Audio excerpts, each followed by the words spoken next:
Muy bien. Ahora sí, ya está grabado. ¿Ya lo ves?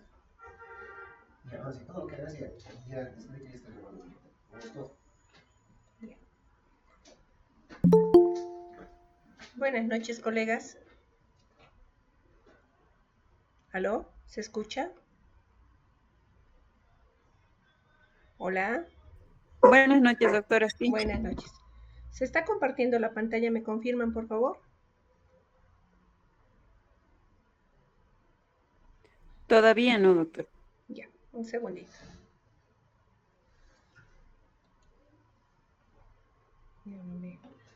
Ahora, ¿dónde está mi pantalla?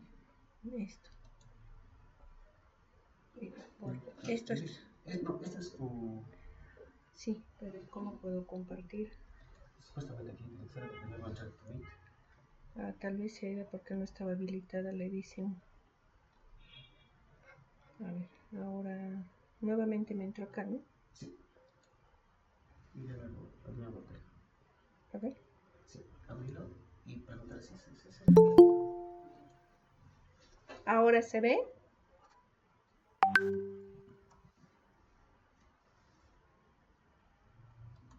¿Aló, colegas? Ahora sí, doctor. Bueno, se sale y vuelve a entrar, doctor. ¿Ahora sí? Ahora sí. Ya, perfecto. Muy bien, buenas noches. Vamos a dar inicio a la segunda clase.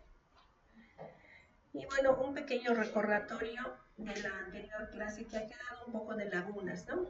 Entonces he encontrado esta imagen que es más representativa de lo que tenemos que hacer la realización del diámetro del saco gestacional, que vendría a ser el diámetro medio del saco. Entonces aquí tenemos la imagen de un saco gestacional entre 5 semanas. Entonces estos son los distintos cortes que se hace. Este es el corte, la figura A es el corte donde se hace la longitud, la figura B la anchura y la figura C el transverso. Entonces hacerles recuerdo también que la medida se hace del borde interno al borde interno, sin tomar en cuenta la pared. Entonces, la figura A representa la longitud, la B la profundidad y la C la anchura. Estas tres medidas se suman y se divide por 3. De esta forma se obtiene el diámetro medio. Esta cifra que va a ser obtenida tienen que ir a Measure cuando ustedes hagan la biometría del primer trimestre. Entonces entre las medidas está la medida del saco gestacional. Esa medida que tengan lo tienen que plasmar en la medida del saco gestacional como única medida, y es esa la medida de la edad gestacional. Si tienen alguna duda de esto, me avisan, por favor. Entonces, con algunos colegas ya hemos hecho la práctica con el equipo ecográfico. Pero esta es una mejor representación de la medida del saco. Este segundo esquema es más que todo para medir la longitud cráneo-caudal del embrión. La figura del inciso B es una medida típica de la longitud del vértice del cráneo a la nalga. Pero esta generalmente es la que la mayoría de los médicos realizamos. Sin embargo, la medida óptima es la del inciso C, que es la medición de la máxima longitud axial.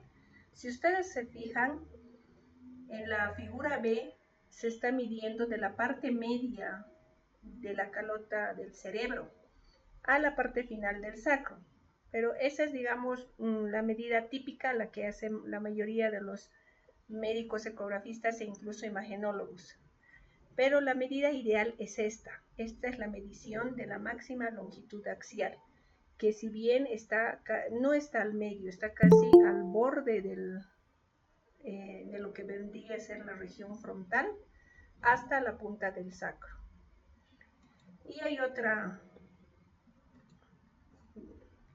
manera también de medir, que lo hacen en dos ángulos diferentes, pero entre la figura B, C y D, la B es la medida ideal.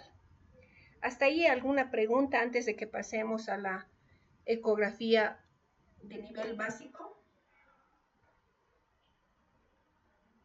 Tienen la palabra si tienen alguna pregunta, o si no, pasamos directamente.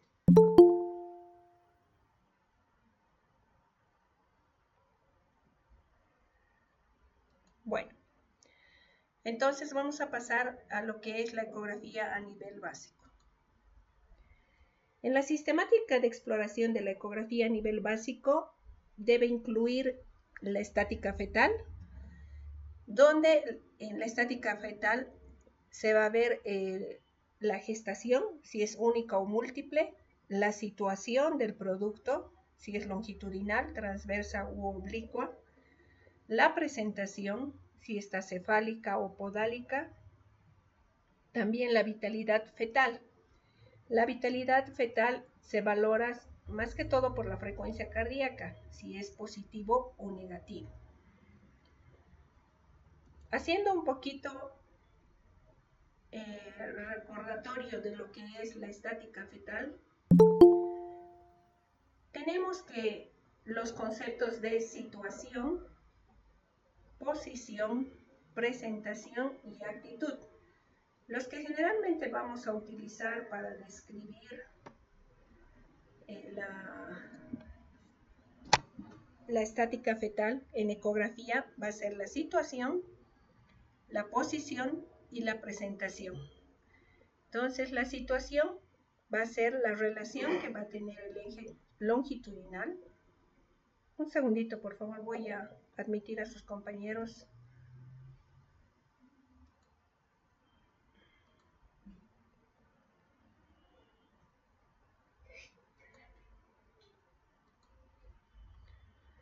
Bueno, continuando.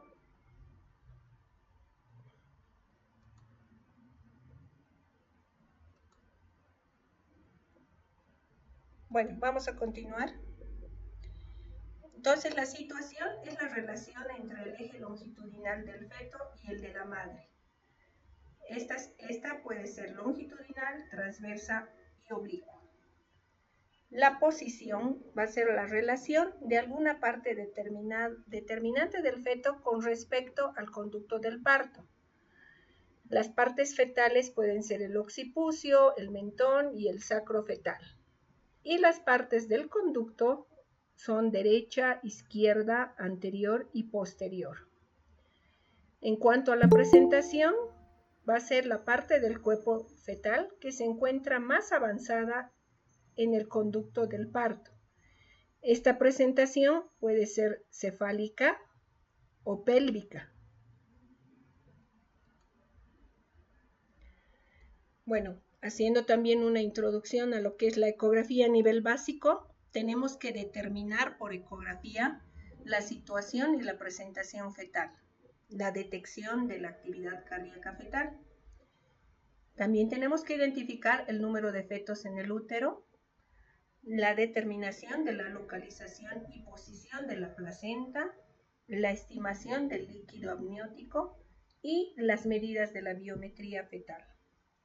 Todos estos puntos o parámetros deben ir en el informe ecográfico.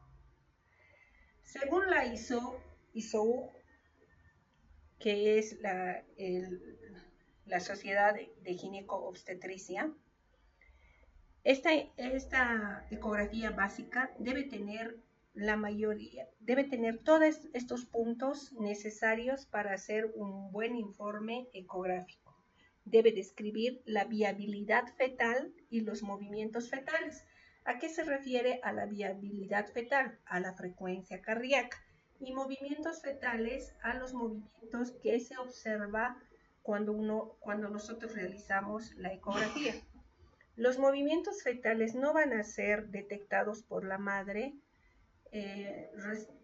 no van a ser detectados por la madre hasta las 20 a 24 semanas. Entonces, pero nosotros por ecografía sí ya vamos a ver que tiene movimientos y frecuencia cardíaca.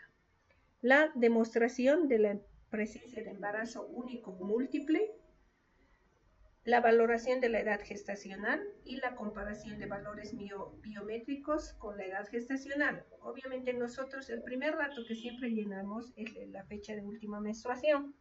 Entonces ese es un parámetro referencial que nos da el tiempo aproximado.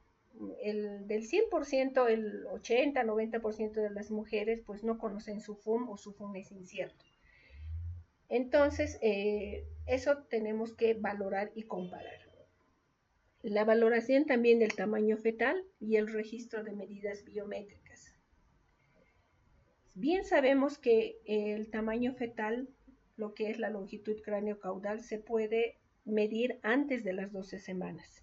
Ya después solo se valora el peso fetal, ¿no? Hasta que nace el producto donde le realizan la talla y el peso después de que ya ha cumplido las semanas de gestación. De igual manera, se debe hacer la evaluación descriptiva de la cantidad de líquido amniótico, la evaluación y ubicación de la apariencia de la placenta y la situación fetal. Bueno, hay distintos pasos para realizar estos procedimientos de la ecografía y lo primero que tenemos que ver cuando nos llega una pacientita del segundo y tercer trimestre es la presentación y la situación fetal. Entonces, el paso 1, ¿cómo debemos empezar? Se debe colocar el transductor a la altura del pubis para determinar la presentación fetal. Entonces, se debe colocar el transductor en el abdomen inferior, justo por encima de la sínfisis púbica.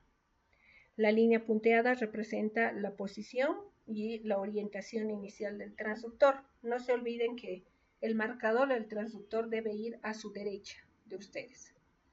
Entonces se inicia con este primer paso para determinar la presentación.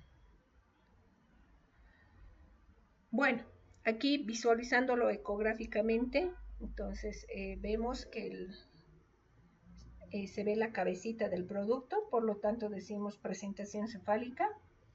En la segunda imagen se muestra parte del fémur, presentación podálica, y aquí no se ve ninguna de las partes fetales, por lo que podría estar transverso u oblicuo.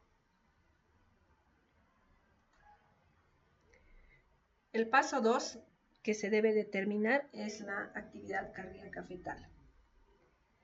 El transductor debe ser colocado transversalmente en el abdomen inferior, justo por encima de la sínfisis del pubis, y debe ser desplazado hacia el ombligo en una orientación transversal. Si la actividad fetal cardíaca no se observa siguiendo este paso inicial, se debe desplazar el transductor desde el ombligo hasta el lado lateral derecho o izquierdo del abdomen, mientras se mantiene el transductor en posición transversal. Se hace una línea punteada que representa la posición inicial y la orientación de la sonda.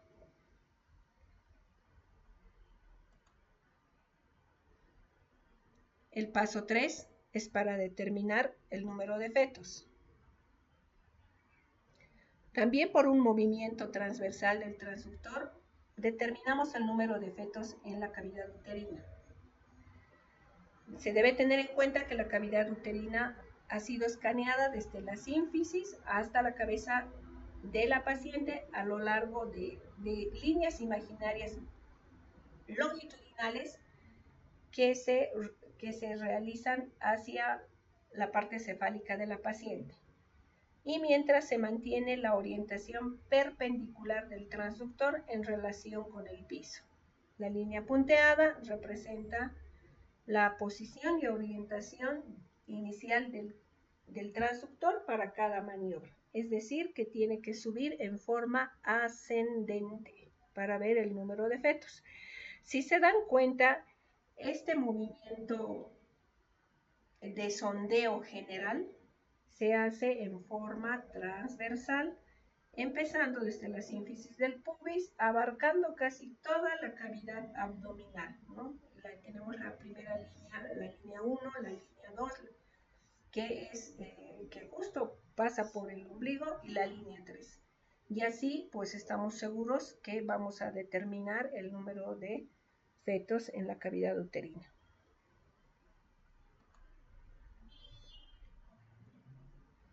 De igual manera, se puede hacer una colocación sagital del transductor, que también se lo puede decir como una orientación longitudinal. Se puede empezar en el cuadrante superior derecho, siempre con la orientación perpendicular, y el transductor es ubicado desde el lado derecho y va hacia el lado izquierdo. De igual forma se pueden trazar líneas imaginarias, uno encima del ombligo y el otro por debajo del ombligo, para así finalmente concluir la revisión sistemática para determinar el número de fetos.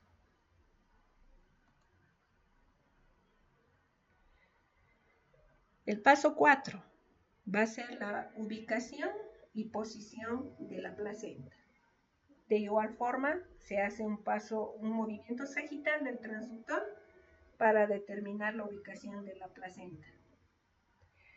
Hay que tener en cuenta que el escaneo que se hace es desde el fondo uterino hasta la sínfisis del pubis, trazando líneas imaginarias de igual manera longitudinales 1, 2 y 3 para ver la localización de la placenta.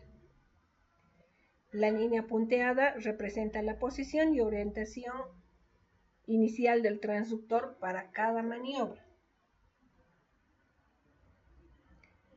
Y cuando están iniciando en la ecografía básica, es ideal que lo hagan así, de esta manera esquemática.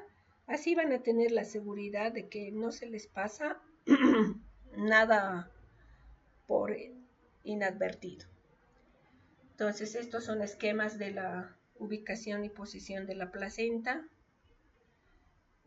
Esta placenta es de localización fúndica. Aquí está el fondo. Esta placenta es de una ubicación marginal, porque este es el cuello uterino y está casi cubriendo parte de lo que es el orificio cervical interno. Y esta placenta es de localización anterior.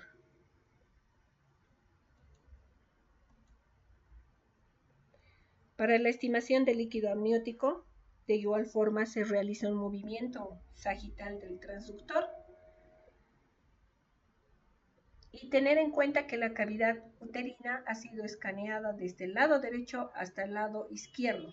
Igual, de la misma forma, a través de líneas imaginarias que están representados por la línea 1, 2, 3 y 4. Si se dan cuenta, es un corte sagital o longitudinal que va de derecha a izquierda. Esa es una de las maneras generales que se hace una estimación del líquido amniótico, sin necesidad de medir cuadrante por cuadrante, es como un escaneo general. La línea punteada representa la posición y orientación del transductor mientras se escanea los cuatro cuadrantes diferentes.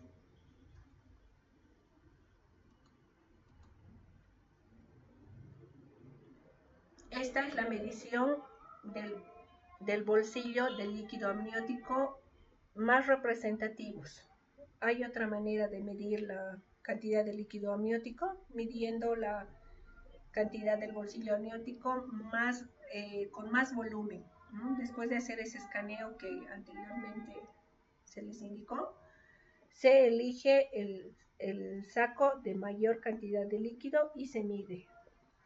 Para determinación del índice de líquido amniótico, que va a ser otro tema que se va a avanzar más adelante, existen diferentes tablas de acuerdo al tiempo del embarazo. Entonces, la cantidad de líquido amniótico no es la misma en el primer, ni en el segundo, ni en el tercer trimestre.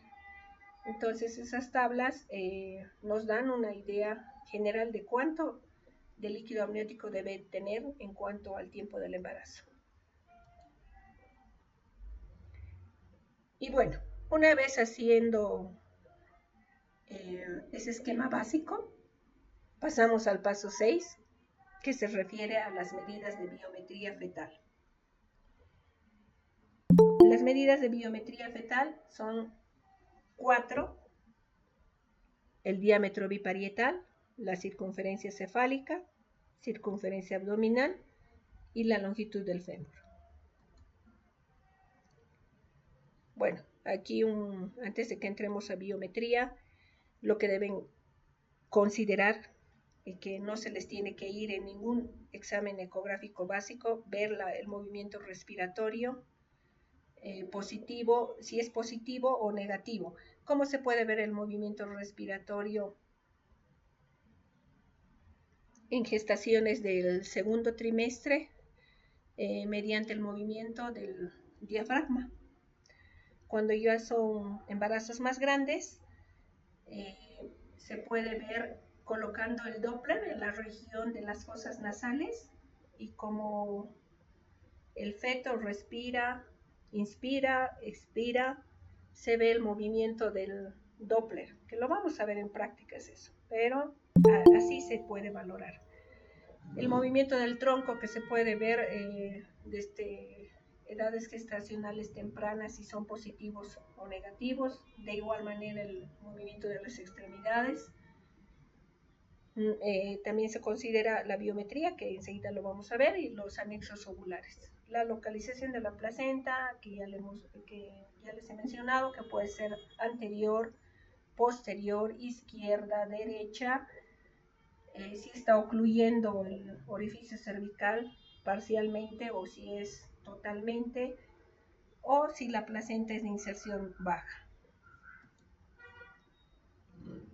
El tipo placentario también se tiene que ver. El tipo placentario, si es de 4 grados según la clasificación de Granum 1, Granum 1, 2, Granum 3 y Granum 4. La valoración del líquido amniótico, que está en cantidad normal. Si está disminuido se denomina oligoamnios. Si está en cantidad mayor en relación a la edad gestacional, polidramnios. Y todo esto se valora con el ILA, el índice de líquido amniótico, que se realiza mediante la medición de 4 cuadrantes o la medición del bolsillo único del bolsillo mayor en centímetros. Bueno, para iniciar el diámetro biparietal hay 3 tipos de cortes en la cabeza del feto. Tenemos que ver cuál tipo de corte es el ideal para realizar la medición. Pero bueno, esto es para que tengan un conocimiento de los tipos de corte que hay y cuál es el corte ideal para hacer la medición. La medición de la cabecita del producto en un corte alto, donde vamos a valorar los ventrículos laterales, que va a ser, en realidad aquí los ventrículos laterales no se los ve porque están ocupados por los plexos coroideos, que son estas imágenes ecogénicas en forma de mariposas. Entonces los ventrículos laterales vendrían a ser estas cavidades que van a estar ocupadas por los plexos coroideos. Y la hoz del cerebro. Ese es en un corte alto la cabecita, que aquí no se realiza la biometría fetal. El corte transversal ideal que se utiliza para medir la medición del diámetro biparietal y la circunferencia cefálica es esta, donde se ve el polio cefálico y se va a ver los puntos de referencia para la medida del diámetro biparietal, donde observamos la fosa cerebral, el septum del cabum pellucidum, que son estas líneas ecogénicas que ven acá, la cisura de Silvio, esta pequeña imagen ecogénica delgadita, el tercer ventrículo que va a estar dentro del tálamo, el tálamo que se va a ver como una figura de mariposa anecogénica, este es el tálamo, y la cisterna ambiens. Pero en general, digamos de manera más didáctica, lo que nosotros valoramos son los tálamos, tercer ventrículo, cavum del septum pellucidum, cisura de Silvio y la cisura interhemisférica. Y este es el corte ideal para hacer la medida. El diámetro biparietal presenta una buena precisión porque hasta las 20 semanas, en la estimación de la edad gestacional, hasta las 20 semanas. De las 20 semanas para adelante, el fémur es la medida más de mayor precisión. Entonces, hasta las 20 semanas la cabecita nos da una mejor precisión de la edad gestacional.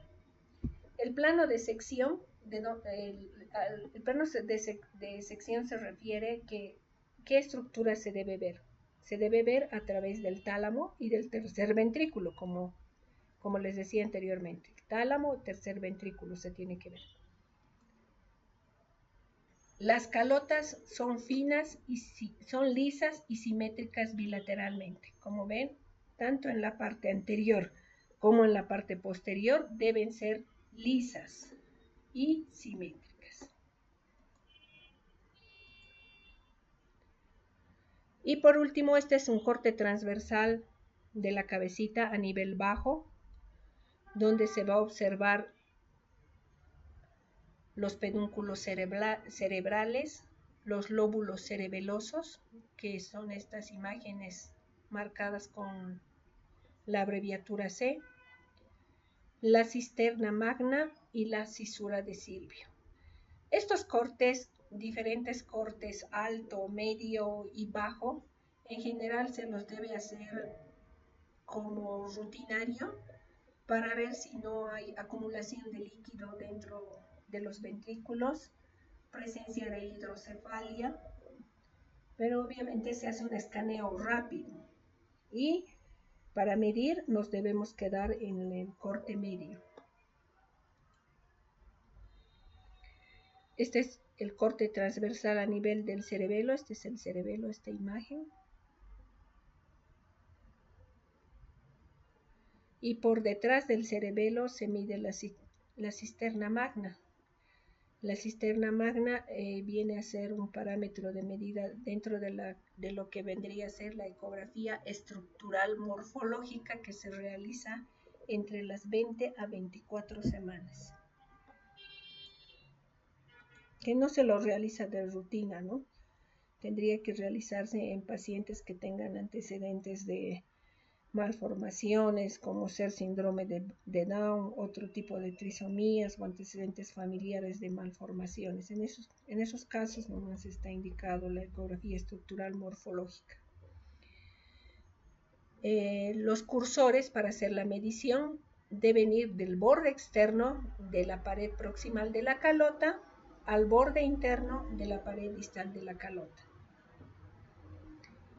Como ya habíamos mencionado, los puntos de referencia va a ser el cavum del septum pelúcido, la cisura de Silvio, el tercer ventrículo, tálamo, cisterna ambiens. Y aquí tenemos el caliper en la parte más externa de la calota hasta la parte interna. En un corte longitudinal se debe realizar la medida del DBP, del diámetro biparietal.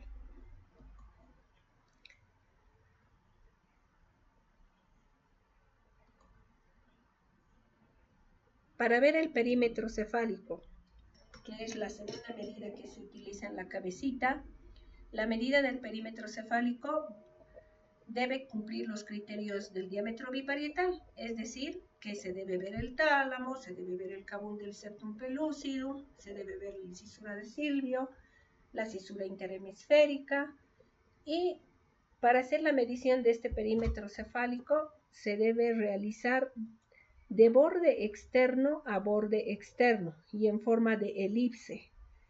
Cada equipo está calibrado, ¿no? Entonces, cuando ustedes hagan DBP, les va a salir para medir en un corte sagital o longitudinal.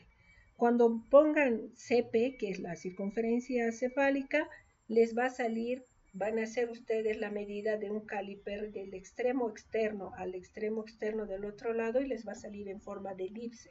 Entonces, todo eso ya está calibrado en todos los equipos.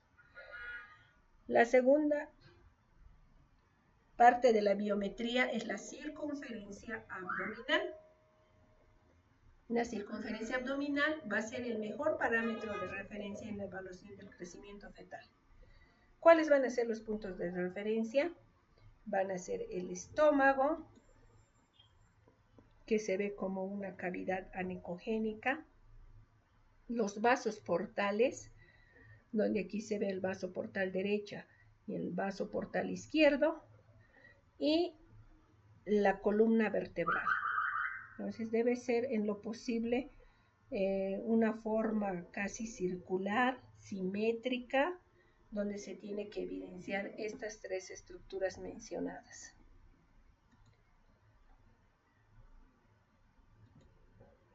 Y por último tenemos la longitud del fémur. La longitud del fémur va a ser uno de los mejores parámetros para la evaluación de la edad gestacional en el último trimestre. Entonces, la más confiable en etapas iniciales antes de las 20 semanas, tienen que recordarse que es el DBP y la circunferencia cefálica. La abdominal nos sirve para ver el crecimiento fetal y el fémur nos sirve para ver la edad gestacional en el último trimestre. Entonces, este es un dibujo esquemático donde se demuestra cuál es la medida que se debe realizar. Entonces, el fémur va a tener una cabecita, va a tener la diáfisis y la epífisis, donde se va a dar los núcleos de osificación. Los núcleos de osificación van a aparecer cuando el feto ya empieza la maduración. Entonces, al inicio no se van a ver los núcleos de osificación. Pero la medida que se debe realizar es desde la diáfisis a diáfisis, sin tomar en cuenta la cabecita. Entonces sería de acá hasta aquí.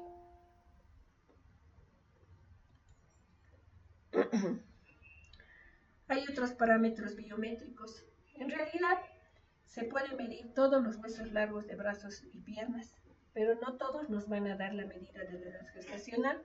Otro huesito que se puede considerar para la medición es el húmero, que también nos saca la edad gestacional. Pero como protocolo para ecografía básica no es tan imprescindible.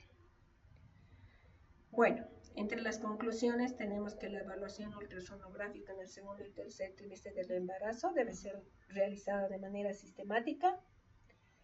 La secuencia va a ser la presentación, determinar la presentación, la situación, la frecuencia cardíaca fetal, el número de fetos, la posición de la placenta, la estimación del líquido amniótico y la biometría. Estos puntos tienen que tener todo examen básico, ¿no? Si alguno de estos puntos falta, es un examen incompleto. Esta estandarización incrementa la confianza en el personal que se está entrenando y los tienen que realizar así en forma sistemática, cosa de que no se les olvide, ¿no? No se olviden de que todo se debe hacer en forma esquemática a través de las líneas imaginarias mencionadas. Entonces, estos pasos que se deben seguir son los pasos iniciales que todo ecografista principiante debe tenerlo en mente y así va a tener un buen aprendizaje y una buena práctica en las pacientes que acudan para la ecografía.